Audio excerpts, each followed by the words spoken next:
Welcome to Birds of Prey Sports Talk, where we cover Ravens and Orioles news. We're your hosts, TJ and Jared. And it's week one, start of the NFL season.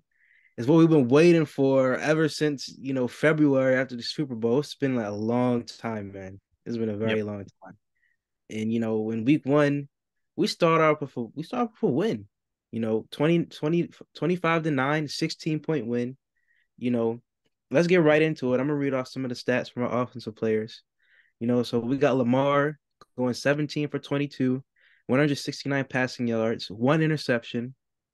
He did get sacked 4 times. Our O-line was very shaky, and we did Yeah. lose Ronnie Stanley, in this game to an injury. For rushing, And Linderbaum. yeah, Linderbaum as well. Yes, I forgot about him. Yes. And Lamar also led the rushing. He had six attempts for 38 yards. He averaged 6.3 yards. His longest run was 14 yards. Gus Edwards was our second best rusher, had 8 carries, 32 yards, averaged 4 rushing yards, and his longest was 13.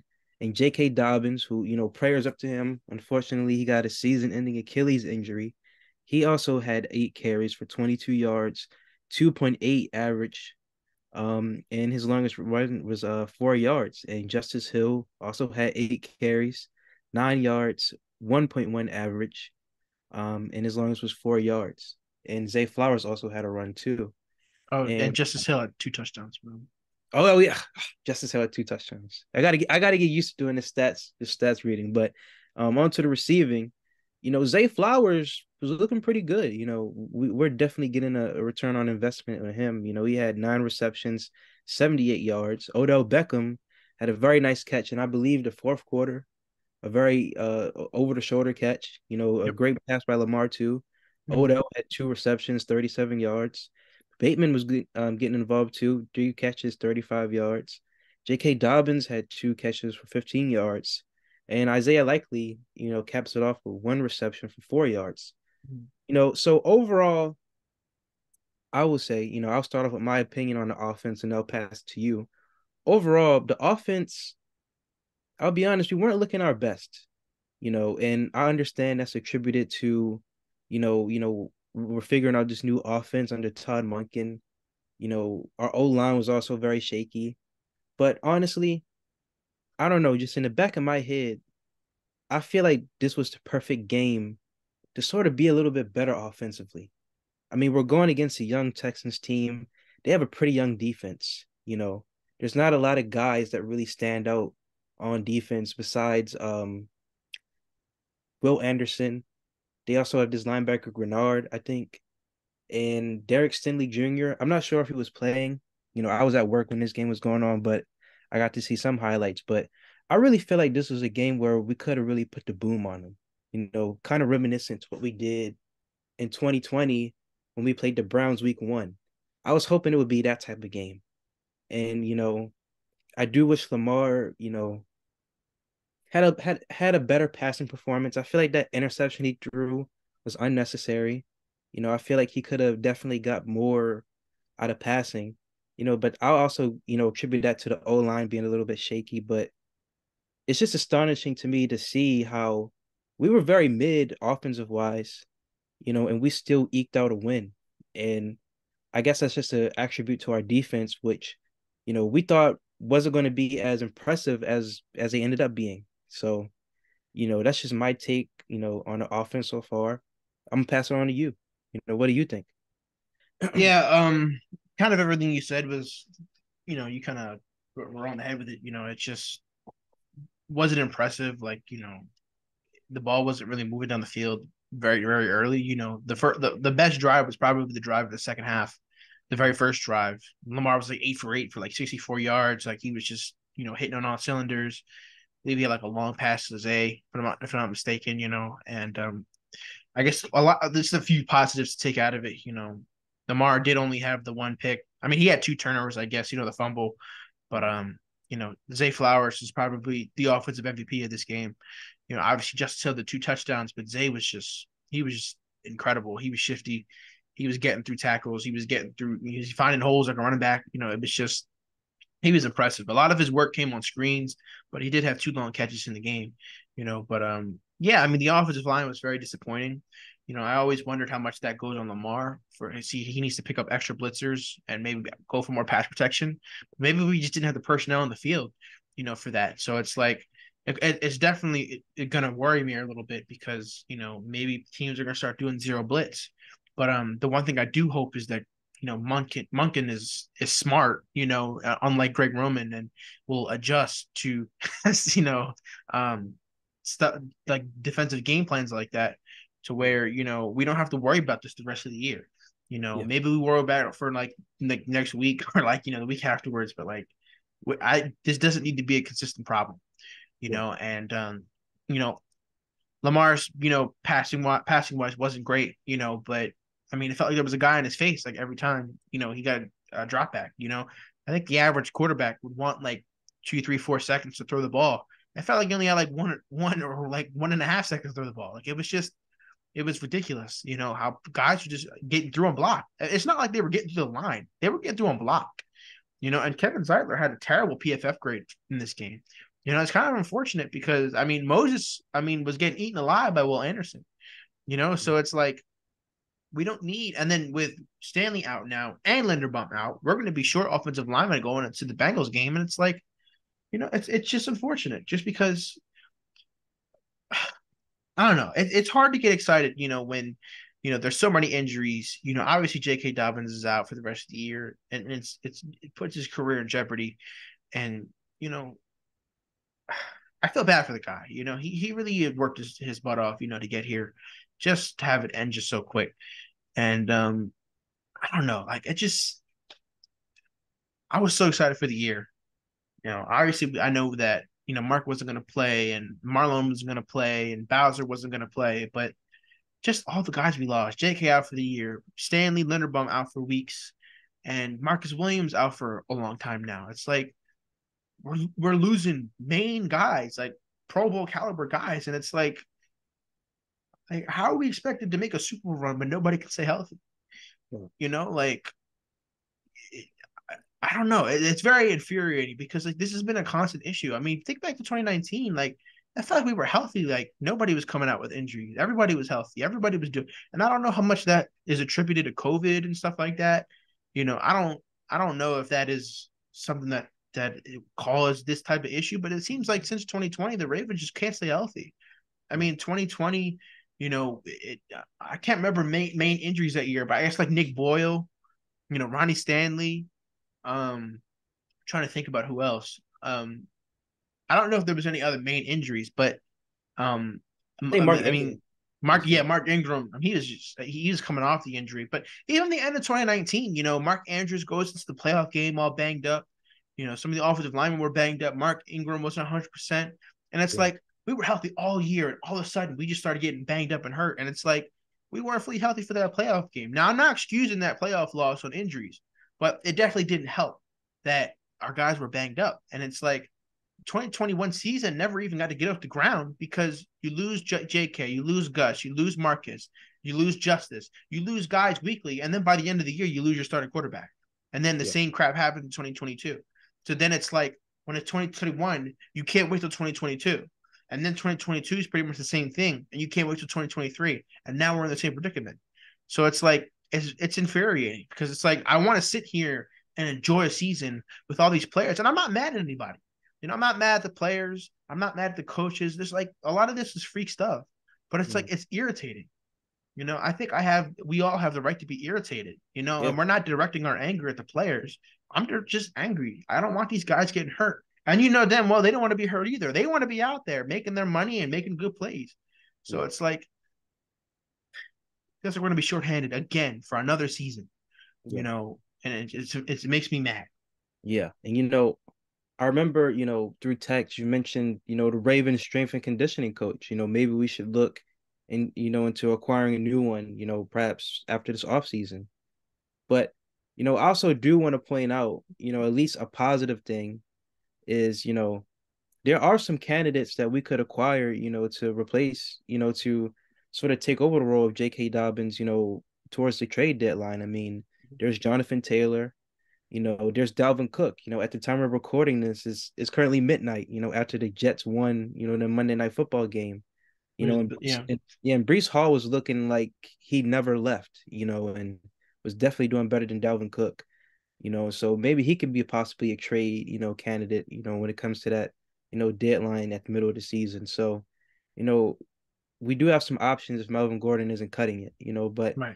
I'd just like to talk about Lamar again, and then we can get to the defense. Mm, I forgot about that fumble, that he had, and I'm glad that you mm, pointed it out because I just want to say, I love Lamar. We all love Lamar here, obviously, but I kind of do still see the same struggles he's always had, since 2018, since 2019, the interceptions, the fumbles, and it's kind of frustrating to see because, I just want him to, kind of he is getting better. These are happening lesser and lesser, but they still happen.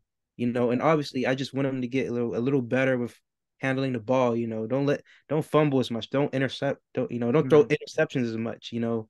And that's why I'm just grateful to have an Odell or Zay Flowers, to sort of be there because Mark Andrews wasn't there. I can only imagine how this game would be if we didn't have none of them. Which we thought going into the season we would just have Aguilar, and Bateman and Prochet. So, I just hope, for week 2 and for the rest of the season, Lamar can just take care of the ball a little bit better, kind of fix those past mistakes he's all right. kind of previously made in other Yeah. seasons. But Hold the ball better. I mean, the one yeah, hold the fumble. ball better. I mean, he didn't lose the fumble, but I mean, he's holding the ball like this, Yeah, not like this or like this. He's holding it like this, and it yeah, got punched out. Like, and he's like, "My bad." I'm like, "Yeah, no shit, it was your bad." yeah, Like, yeah. And so obviously let's just pray, let's just hope the better for our offense. This isn't a Christian, YouTube page here, but let's just hope the better for our offense. But moving on to the defense. Defense was pretty solid. I could definitely tell in the things that I've seen that we had CJ Stroud a little bit rattled. I mean, he just yeah, looked uncomfortable basically the whole game. We did a good job in not letting them get into a groove.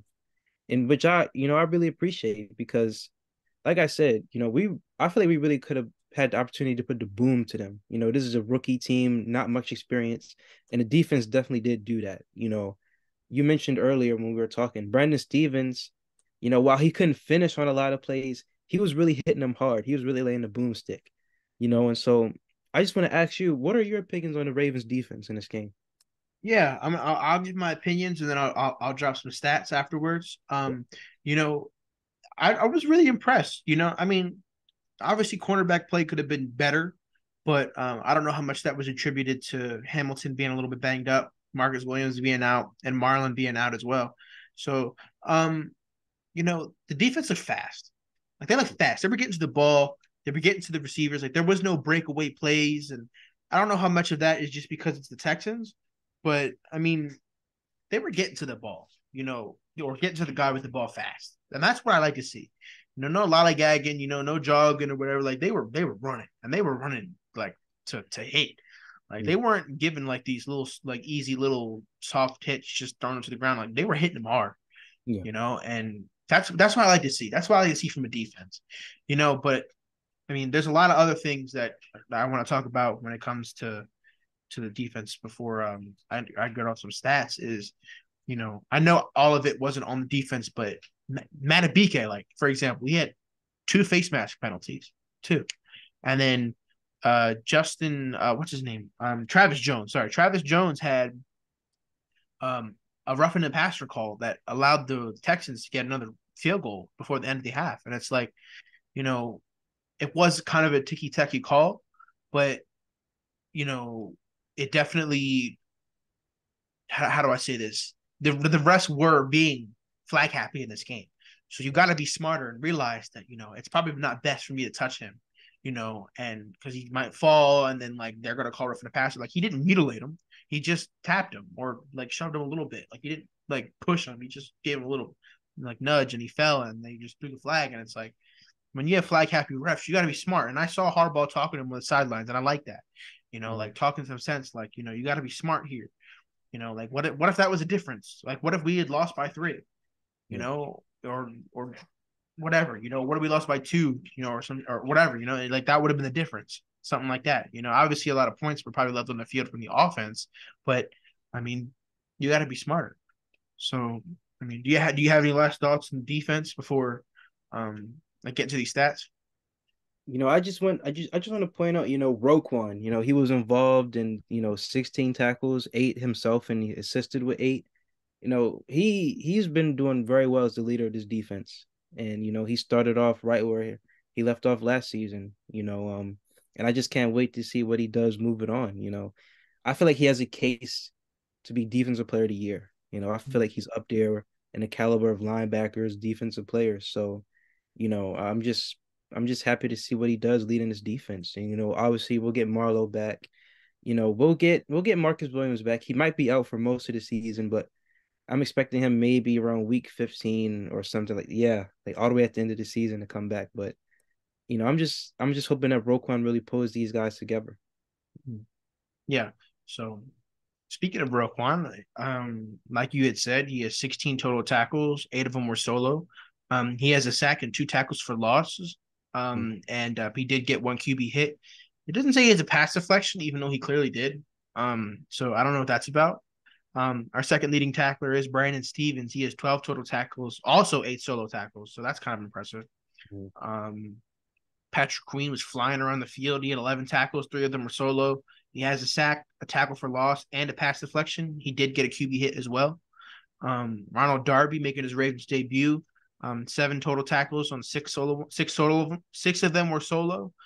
He has a tackle for loss, 1 pass deflection. Ardarius Washington gets 6 total tackles, 3 of them were solo.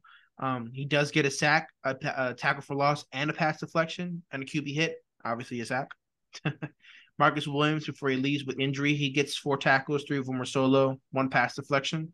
And David Ajabo making his not season debut, but kind of full season debut, he has 3 total tackles. All of them were solo. He has a sack and a QB hit. He did force a fumble as well. So that was nice to see. Away was in the backfield a lot. He finishes with 3 tackles. 2 of them were solo and 3 quarterback hits in total, and there's a lot of other guys that, even Zay Flowers is on here with a tackle, so there's a lot of other guys that I could mention, but there's a lot of guys on defense. I don't want to be boring, and name every single one of them. But those are the guys that kind of stood out. And if I had to give like a defensive MVP, it's definitely Roquan. But if I had to give a co-defensive MVP, I would give it to Patrick Queen. Like Patrick Queen was really flying out there. Yeah. Like we know that Patrick Queen is kind of like, like a bull, he's wild, he doesn't seem to have many directions, and sometimes he gets himself into trouble with how fast he plays. But when he was fast, he was physical, and he was there. Like that was what was important. He made a nice play on 3rd down, a pass deflection, I believe, to avoid the first down where he was on a man, but then left his man and went to the guy who was open in front of him. That's nice. Patrick Queen's not known for his coverage. That's kind of been the downside of his game, but he played like a man who wants a lot of money, and he deserves it. Now, will we give it to him? I can't answer that. I'll probably say no. He'll probably price himself out, unfortunately. But if we can keep him, we definitely should. Yeah. If he's willing to stay here for even a little bit cheaper, I don't want to shortchange him. He deserves his money. He deserves his bag. So, I mean, like, I don't think that he should be shortchanged. But, I don't want to see him go to, like, the Steelers or Bengals or anything.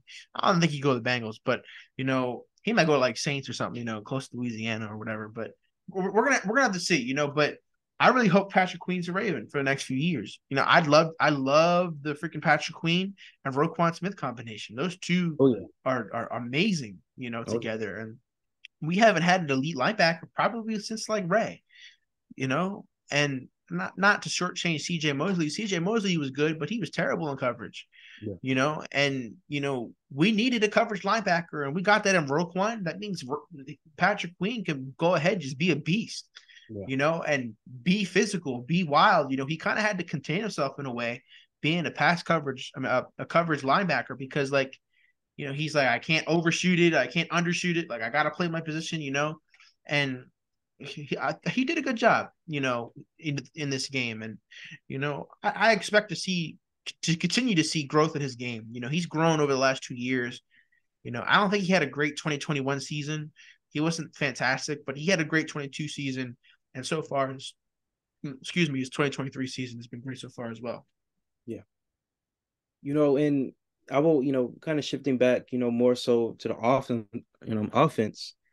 I feel like Lamar's performance, while it wasn't his best, I feel like it is kind of, protected also by the fact that, the other QBs in AFC North, I'm sorry, AFC North didn't really do that well. Joe Burrow didn't even eclipse 100 yards. He only had like 82, 84. Obviously, Pickett didn't have a good game. So, you know, maybe just everybody just had a rusty start, in week one. And, we Right. can hope we're going to get Mark back against the Bengals, next week. We can hope that, things will look a little bit better. But I will say this, by the way the Bengals played in, this past Sunday, we should definitely not be getting blown out by them. That should be a Right. definite, close game. I feel Right. confident in our chances, especially with Lamar as our QB. So Sorry. you good? Sorry. I turned on my camera by accident. I Okay. just like I just so just something I learned that the space bar turns off the camera and then turns it back on. I accidentally pressed it. I'm like, oh, that's crazy. So that's something new. Yeah. I was But scared. I thought I had left. I'm like, well, I can't. I can still hear him. So yeah, I didn't yeah, leave. yeah, yeah. Anyway, go ahead. But I think that's all we got, for week one. A good solid win. Obviously you hope to see better from the offense, but it's just week one. We got a lot to Right. build on, a lot to grow on as a team.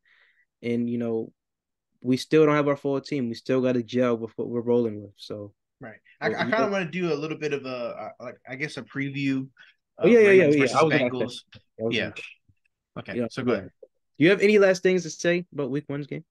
Week one, sloppy. Um, uh, Defense fast, physical. Need to be better on third downs. Need to limit penalties. The hurry up offense kind of offered a lot of penalties. So, and Lamar's got to communicate a little bit better between guys. Like, we can't have these play clock issues again. That seemed to be another thing that was happening. So he was taking time to adjust. But I mean, he should have been doing this year two, year three. Not year six, starting this now. But I mean, it's just gonna have to be a process. And he's smart. He's very smart. Like intellectually and football IQ, he's very smart. And I have full faith in him. He'll be able to come out and continue to learn every week to be better. And it's all going to be incremental process right now. Until we make the major leap. And thank God we got like teams like the Dolphins and the 49ers in the back end of the season because if we had them early, it wouldn't be pretty. So we got the Bengals here. So, next week, but when we hopefully we're in our full form later in the season when we play like the Jaguars, the Chargers, the 49ers, the Steelers, the Dolphins. So Yeah. yeah, that's just all I had to say about this game here. Yeah. And so, having an early look at week two, play the Bengals. We're at Cincinnati. Um, you know, I could see us having a little bit of trouble trying to contain Jamari Chase and Higgins. And that's just because our secondary, it doesn't help that we lost Marcus Williams. We got guys out there like Brandon Stevens, Darius Williams, Kyle Washington. Hamilton, Darius Washington. My apologies. Kyle Hamilton, we have a pretty thin secondary out there against them, so I'm hoping that, we can do our best, try not to get them to 150 yards apiece, but just enough for Lamar and the offense to keep up, So what Right. are your thoughts about week two? Yeah, I mean, I guess my keys to the game, I want to see more growth from the offense, even if it's something small, where it's like Lamar limits turnovers and gets a touchdown in this game, or the running game looks a little bit better, less offensive penalties, less pre-snap penalties, getting the ball off a little bit quicker. Just stuff like that. I want to see. I want to see progress, even if it's small like that. And then defense is gonna be up for it.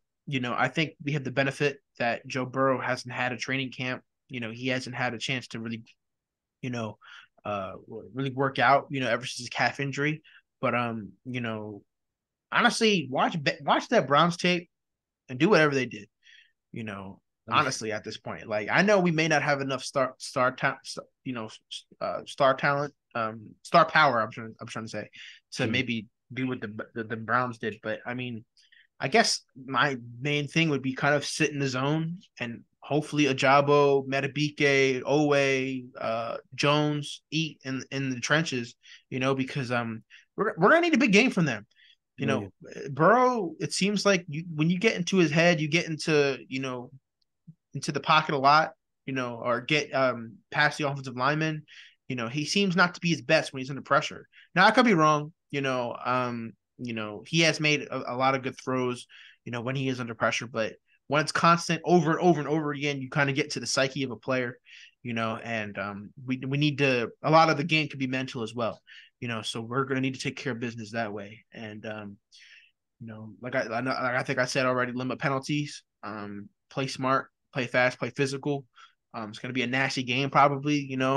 Not weather wise, but just in general. And that's really all I got this Bengals preview. I want to see maybe if we could put out maybe a longer preview video. Maybe we can break down a little bit more matchup wise, yeah, and the things that we hope to see, score predictions and stuff like that. But we're just going to see. yeah, yeah. And just to add a little bit more, last things. I'm hoping. I'm really hoping that we can get the run game going a little bit better too. I'm really hoping that as well. I did see some nice concepts that Monken was trying to run, especially with one play with J.K. Dobbins. It seemed like he brought something from college, over, to the NFL, and it worked. So I'm hoping that we can get a little bit better with that as well. And obviously, like you said about the offense too. So just high hopes for game two. I think Lamar's going to be a lot better, and it's all going to be relied, on our secondary. Can they step up to the, challenge, earlier on in the season? All right. So I think that's all we got for you guys today.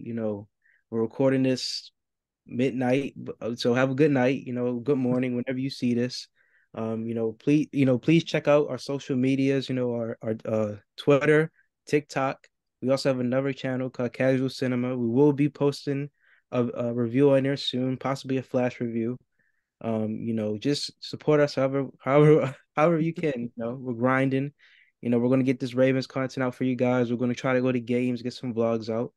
And we're TJ and Jared, and we're out.